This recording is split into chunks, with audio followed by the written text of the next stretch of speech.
If there's one thing that we do in sales today, I would argue that we should run everything through the lens of customer confidence. Please welcome to the stage, Brent Adamson.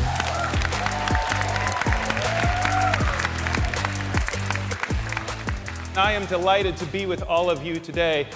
I have spent the better part of the last 20 years or so working with some just incredibly world-class researchers at companies like the Corporate Executive Board, or CEB, which then eventually became Gartner, and now at a company where I work now called Ecosystems, and together with those teams, trying to understand as best as we possibly can with data, with analytics, with storytelling, with research, what does world-class selling and world-class marketing look like in the B2B environment. Now, all of that work is, over the course of those 20 years, led to huge amounts of research and output into journals and into articles and into books. Some of you guys might know the Challenger Sale and the Challenger Customer. That all came out of that work.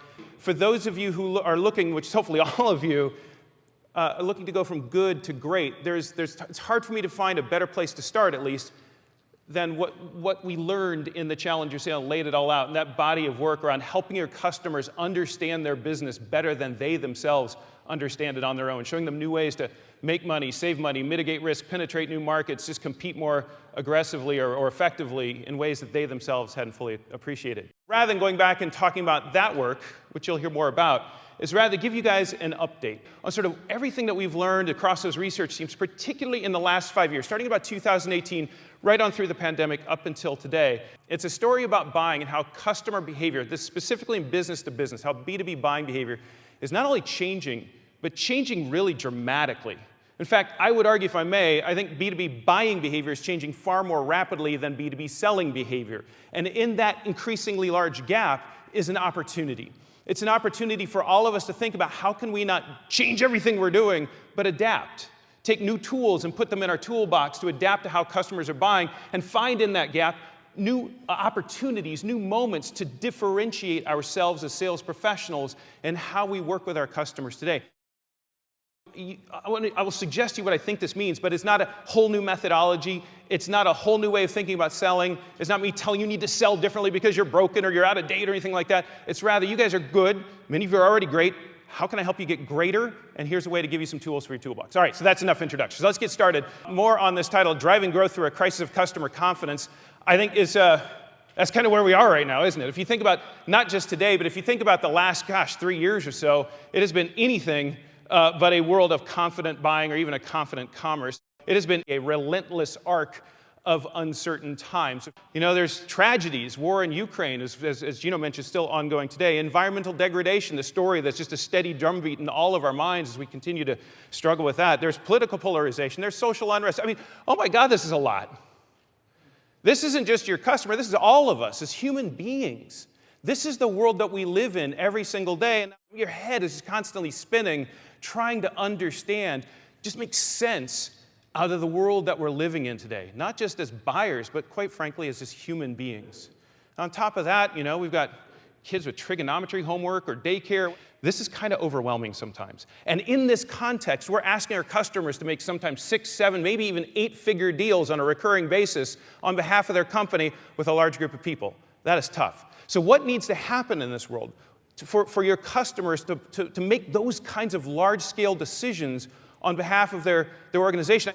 For customers to make a buying decision in this world, they have to feel confident in their ability to make that decision. And that isn't just sort of a claim I'm making. We actually have a lot of data to back that up. In fact, we have a bar chart. For just about anything really cool I have to say, there's probably a bar chart. And here's this one.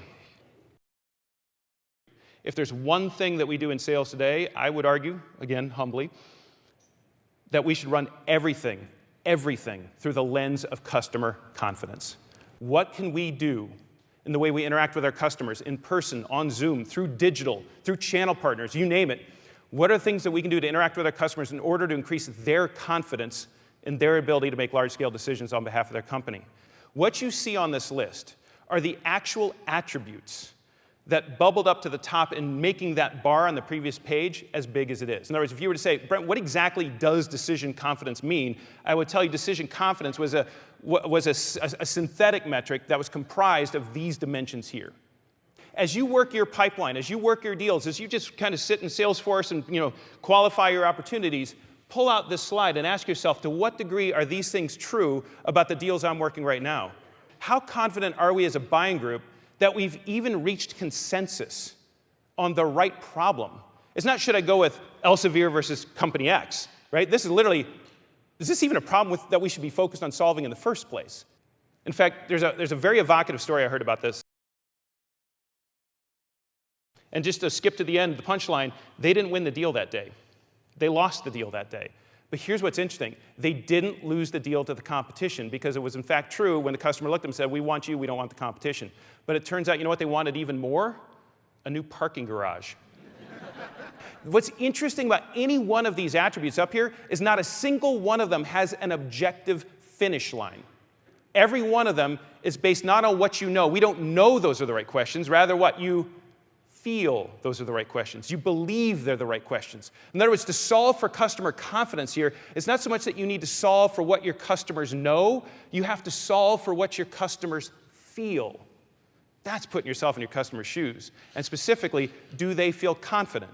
This is whether or not your customers are confident in themselves. And specifically, there are three forces that are undermining customer confidence right now. And what's funny about this is none of them are the things I showed you on that first slide. Do you remember that first slide and how dark and kind of depressing it was? That's actually not the ultimate underlying problem. I think that exacerbates this problem, but it doesn't create it. And why I say that is because every one of these dimensions I'm going to walk you through in a little bit of detail, we were tracking in 2018, long before any of the badness of the last 3 years happened. I'm going to give you some tools for your toolbox, give you some ways to counteract this challenge. All right, so let's talk about the first one here, decision complexity. This is true. They've got a button on the website, and the button literally says, save for later. Every time I tell this story, I check the night before. So I checked last night. My wife, who I love dearly, 30 years of marriage, she has 586 items saved for later on her Amazon account. That's 586 times a purchase decision stalled out on a relatively low involvement buy because she just couldn't pull the trigger because of this. Now, multiply that up to the size of the deals you guys are doing and then add in about 16 other stakeholders. What this tells us today in this new world, in this new context, not only do you have to have a strategy for engaging your customers with insight, you have to have a strategy for engaging your customers with information. It turns out that strategy goes over like a ton of bricks. Because what customers need to feel is not confidence in you and your expertise. They need to feel confidence in themselves and their expertise. And so you just showing up telling them what to do actually doesn't make things any better. Rather, the strategy here is something that we call sense-making. Sense-making is simply just an acknowledgement of the very situation I just described to you. There is a lot of information out there, and it is overwhelming. What if you were to sit down, Zoom in person, doesn't matter, with your customer, and just acknowledge, just don't run away from it, run right at it and say, there's a lot of information out there, isn't there? You know, what if I just see if I could just maybe help you make some sense out of all of it? The value opacity story is really fascinating because particularly in the world that you guys live in, which is mostly recurring revenue, it's the world I've lived in for 20 years, subscription-based or whatever it might be, here's the thing you all have to think about, which is your customer is about to have a very tough conversation about your product with their CFO. That's probably happening right now. By the way, your customer speaks saving lives, and their CFO speaks parking garage. Have you put them in a position so they can walk into the office of other stakeholders, particularly on the finance side, given the climate today, and have a robust conversation around what are we even trying to do in the first place? What are the outcomes we're trying to achieve? How does this tie to those outcomes? What are the metrics that we're going to use to measure those outcomes? What are the targets for those metrics? What's the timeline for value realization against those metrics? If you can't map all that out, more importantly, if they can't map all that out, it's going to be a very tough conversation where they're going to very quickly lose confidence in their ability to defend this decision. The question around frame making is, how can we provide our customers a framework that boosts their confidence to make complex decisions on behalf of their company? How can we give them a framework around information? How can we create a framework around that decision-making process? How can we create a framework around value? If you had to sum it all up, there's a quote over here on the next slide. Our job is to help our customers make the best decision that they can in as little time as possible. Someone raised their hand and said, Brian, what happens if they choose the competition? He said, that's why it's in as little time as possible. Because if you're going to lose early.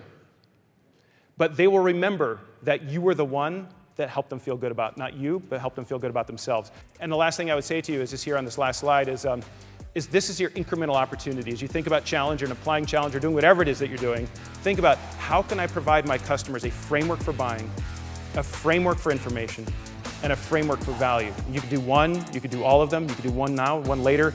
These are tools that you could put in your toolbox to truly stand out and offer your customers value, because you're not changing the way they think about you, you're literally changing the way they think about themselves. That's pretty powerful. Cool? All right, guys, have a great year. Cheers, everybody. Thank you so much.